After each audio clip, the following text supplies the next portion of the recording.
Nous serons au Togo avec notre invité ce soir pour évoquer les opérations de recensement électoral. À qui profite le boycott? Ce sera la question qu'on va poser à Abel Hezou-Yao Badassé, coordonnateur national du Parti du Peuple et de l'Intégrité. Monsieur Badassé, bonsoir.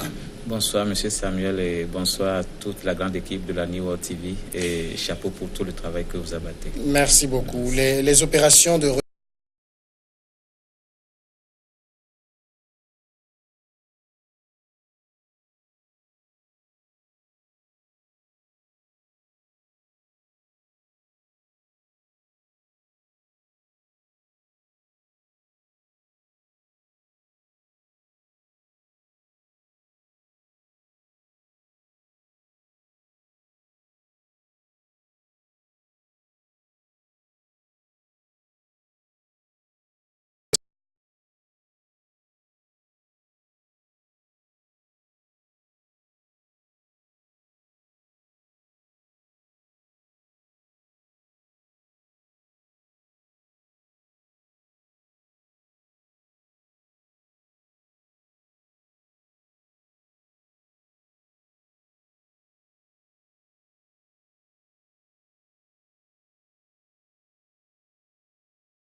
Et ça ne va pas à l'avantage de nous, les partis politiques de l'opposition.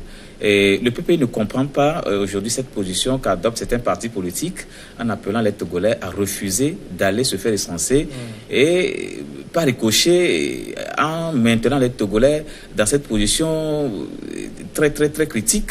Au jour des élections, ils ne pourront pas s'exprimer. Donc, nous ne partageons pas du tout cette position, surtout de la C14 qui appelle au boycott en ce moment précis. Et ça veut dire que vous êtes pour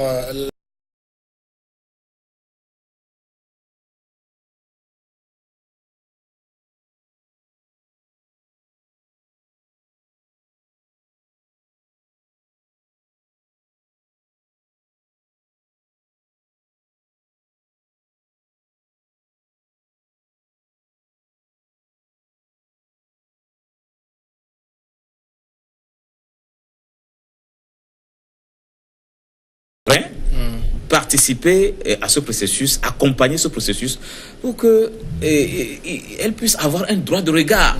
Et nous aurions souhaité qu'au cours de cet accompagnement de la classe politique de l'opposition dans ce processus, on puisse relever les insuffisances. Et peut-être il y a certains hameaux, certains villages qui ont été oubliés, qui n'ont pas été recensés. Alors c'est le moment maintenant de relever ces insuffisances-là, ces incohérences et de les porter à la connaissance du comité de suivi ou bien des experts qui accompagnent le processus pour que, je pense, que toutes les zones soient couvertes.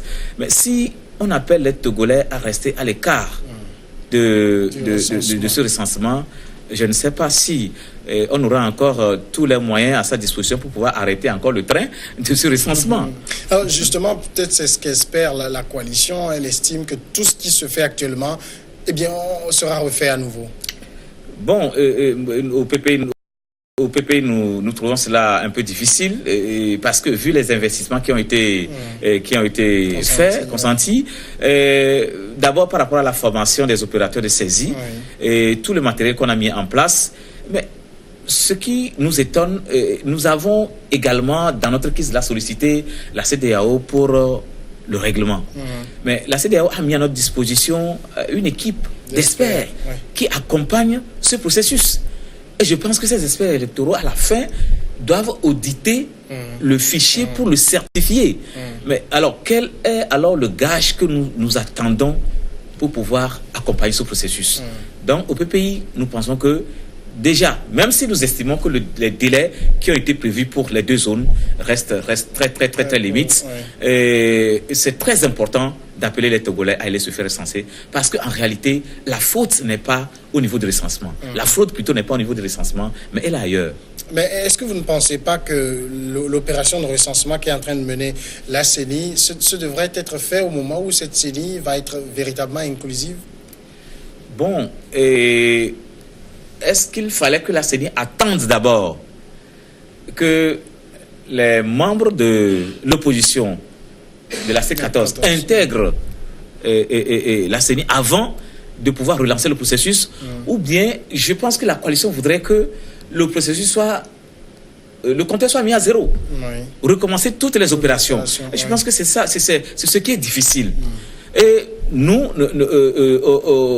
on a pensé que la coalition devait accepter, venir comme elle a pris le terrain en marche. Donc, faire confiance aux experts électoraux qui sont là, accompagner le processus et relever toutes les insuffisances. Mais si on va rester à l'écart, demander que le train s'arrête, ou bien qu'on arrête le recensement et qu'on puisse penser au caractère inclusif de l'opération d'abord, avant, je ne pense pas qu'on puisse tenir la date du 20 décembre telle que la CEDEAO le souhaite.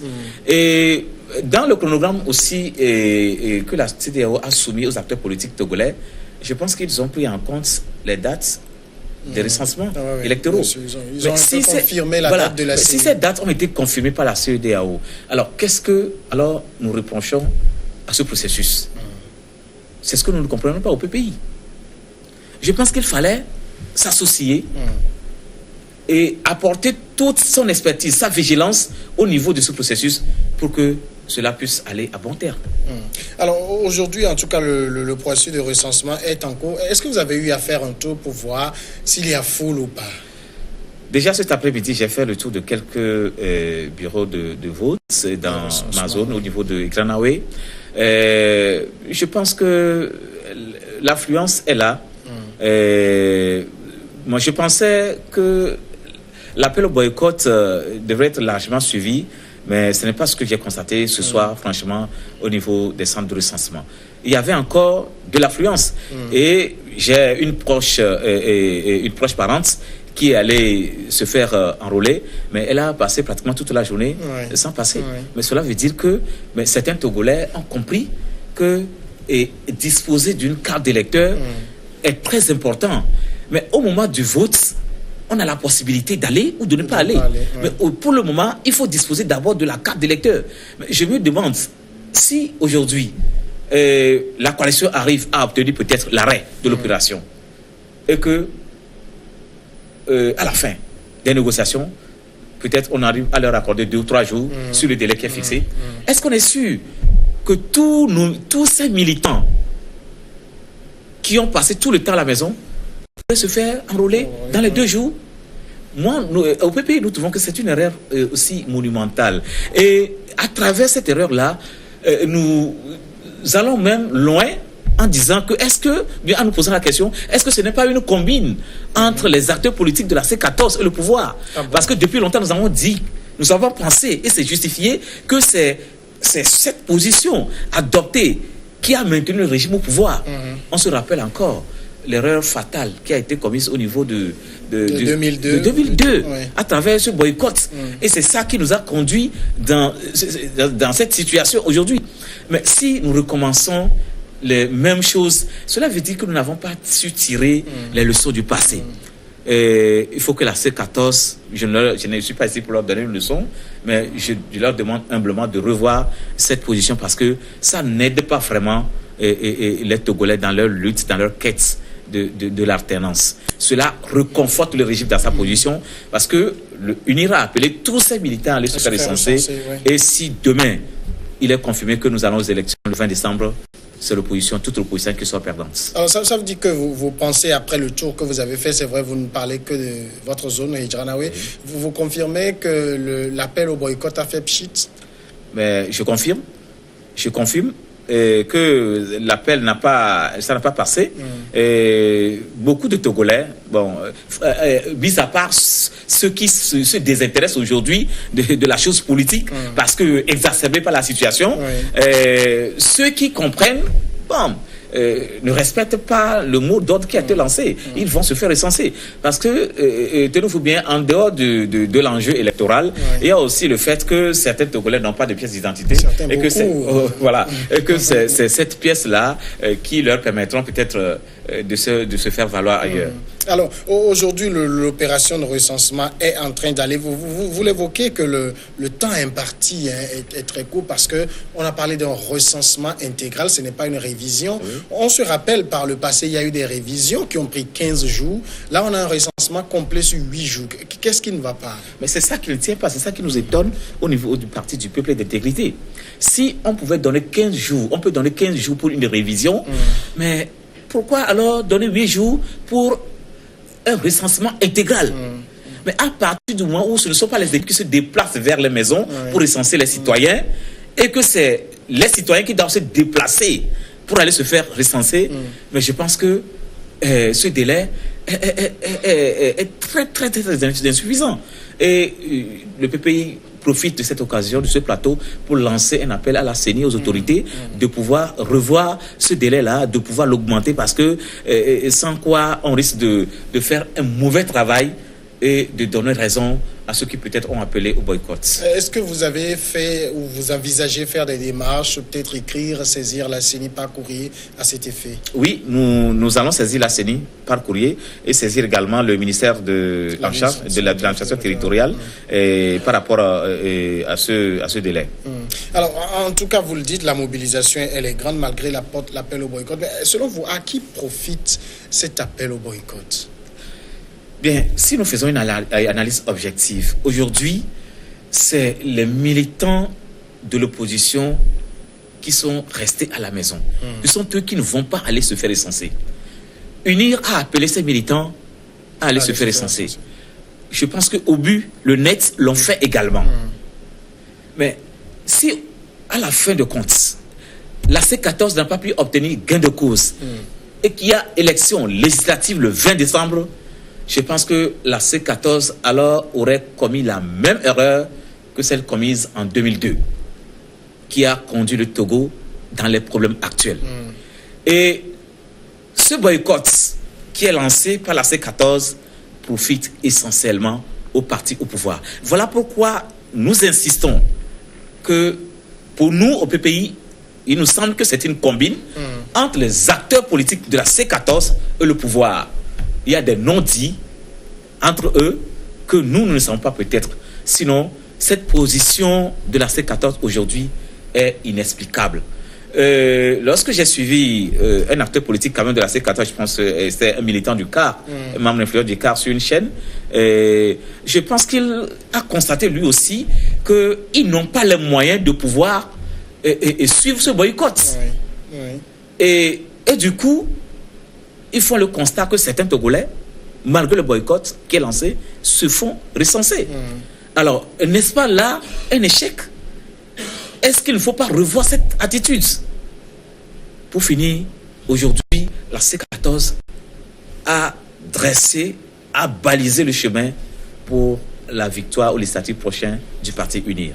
Et c'est dommage pour nous. Oui, mais au niveau de la C14, ce n'est pas la même lecture qu'on a, parce qu'on estime qu'on ne veut plus de fraude. Il faut maintenir la pression pour que le régime fasse les choses de manière assez inclusive. Est-ce que nous avons les moyens de notre politique?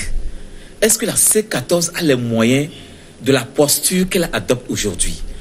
Moi, je ne fais pas une analyse critique de la C14, mais je me réfère par rapport aux situations passées.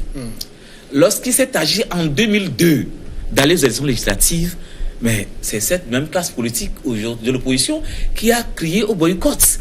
Et ils ont laissé place à UNI, au RPT d'antan, qui est allé rafler les sièges et qui a profité pour modifier la Constitution. Et aujourd'hui, nous demandons à ce que cette Constitution leur revienne.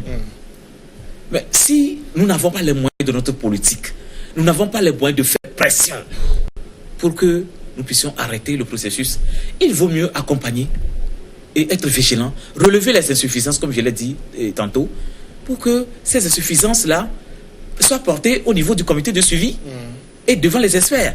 Mais comme ça, la C14 alors aura réussi à faire recenser tous ses membres. Parce que, rappelons-nous, les élections passées, il y a une grande partie des militants de l'opposition qui sont restés passifs. Ils n'ont pas été actifs.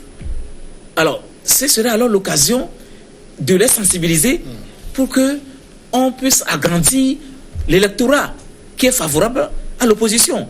Mais si aujourd'hui, on continue par lancer de ces mots d'ordre qui démobilisent, qui désorientent les militants acquis à la cause de l'opposition, je pense que c'est la classe politique de l'opposition en général qui va sortir perdante de ces élections du 20 décembre si elle venait à se tenir. Alors, pourquoi le gouvernement, le parti au pouvoir n'envisage pas aussi l'hypothèse d'arrêter les choses, de le faire de manière à rassembler tout le monde? Parce que vous avez peut-être lu la note de Espérance, les forces vives du Togo, qui ont demandé à ce que la CENI puisse arrêter le processus. Donc s'il y a des voix qui se lèvent en ce sens, c'est peut-être le bon moment de le faire.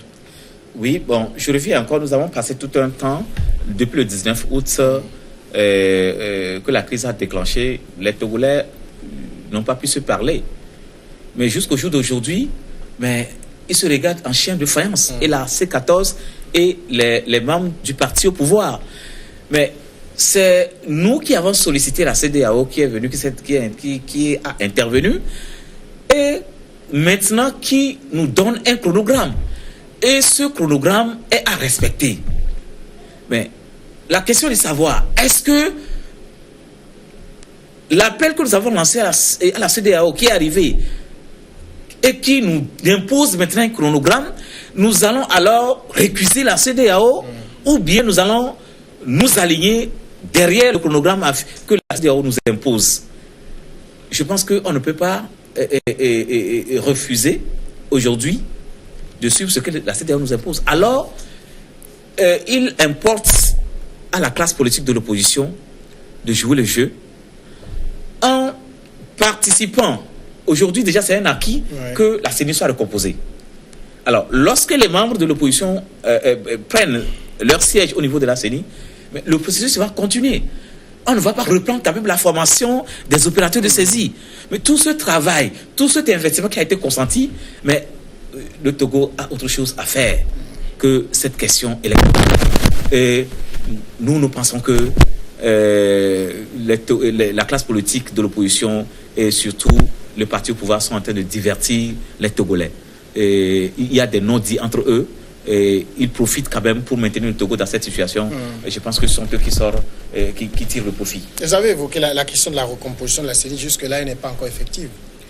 Bon, nous attendons de voir Parce que vous avez aussi le problème que pose l'UFC qui n'entend pas quitter la CENI. Oui, bon, si on se réfère au texte, l'UFC normalement ne doit pas quitter la CENI parce que légalement, l'UFC est un parti de l'opposition, selon les textes dont le Togo s'est doté. Lorsque la C14 sa liste sans tenir compte de l'UFC, je pense que c'est une erreur. Je ne sais pas qu'est-ce qui va se faire au niveau de l'Assemblée nationale. Pour nous sommes en train de voir un nouveau blocage qui se profile à l'horizon. Et si ce blocage arrivait, je pense que le Togo est bien parti pour ne pas aller aux élections le 20 décembre. Et cela ne profite pas pour la grande partie des Togolais. Alors, vous avez, en évoquant le cas de l'UFC, vous savez que c'est un parti qui participe aussi au gouvernement. Est-ce qu'on peut faire deux choses à la fois? Bon, je ne fais pas l'avocat de l'UFC ici sur ce plateau, mais je pense qu'il y a eu des partis politiques de l'opposition quand même qui ont participé au gouvernement. Nous avons le cas du PSR, nous avons le cas de l'UDS, d'Antoine Folie, ils ont tous participé au mais ça, gouvernement. C'était dans le cadre d'un accord politique. Oui, je sais que c'est un accord politique, mais l'UFC aujourd'hui a signé un accord avec le parti RPT d'antan. Mais cet accord ne le phagocyte pas. Oui, un accord de gouvernement, cela n'enlève pas à l'UFC son statut de parti de l'opposition. C'est ce qu'on nous avons vu dans d'autres pays, dans certains pays, par exemple au Sénégal, mais il y a des opposants qui participent au gouvernement à la fin des élections, qui démissionnent. Mais je ne vois pas dans ce cas comment on peut refuser à l'UFC cette place. L'UFC n'a pas démissionné. Effectivement, l'UFC n'a pas démissionné, mais le cas de figure dans lequel nous sommes ici, le texte dit l'UFC aujourd'hui est considéré comme un parti de l'opposition. Alors, parce qu'il s'est déclaré comme tel. Il s'est déclaré comme tel. Et il faut qu'on le comprenne. Mais je ne sais pas,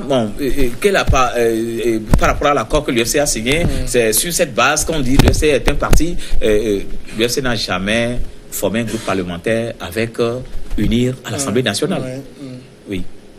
Alors, donc, aujourd'hui, vous pensez que c'est encore un nouveau blocage qui se profile à l'horizon? Non, tout est clair, c'est encore un nouveau blocage. Si l'UFC refuse aujourd'hui de quitter la CENI, alors il faudrait alors que le membre le représentant de l'UFC à la CENI démissionne avant que le nouvel entrant ne prenne fonction, ne prête serment au niveau de la Cour constitutionnelle. Mais s'il ne démissionne pas, ça veut dire que la crise va perdurer et le Togo n'est pas prêt pour sortir.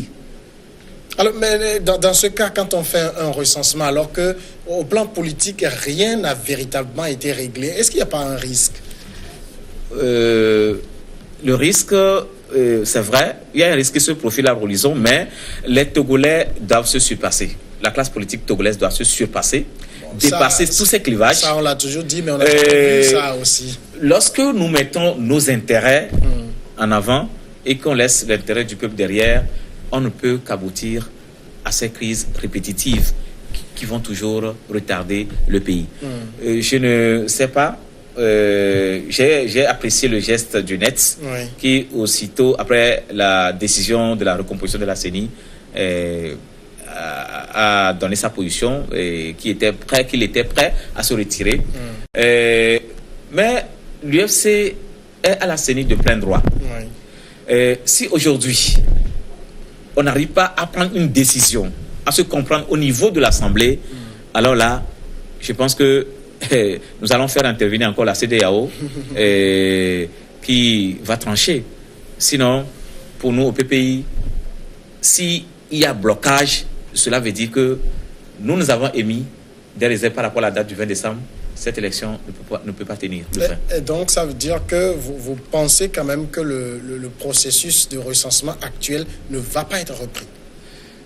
Nous ne pensons pas que ce processus soit repris, mais dans la mesure du possible, si la C14 arrive à négocier, à discuter, ce que peut-être on peut obtenir, c'est un rajout ou bien un prolongement de 2 ou 3 jours sur les délais qui ont été fixés. Mais reprendre tout le processus à zéro, pour nous, nous pensons que c'est difficile parce que le financement qui a été consenti est très énorme. Mais ce n'est pas l'argent qui manque aussi.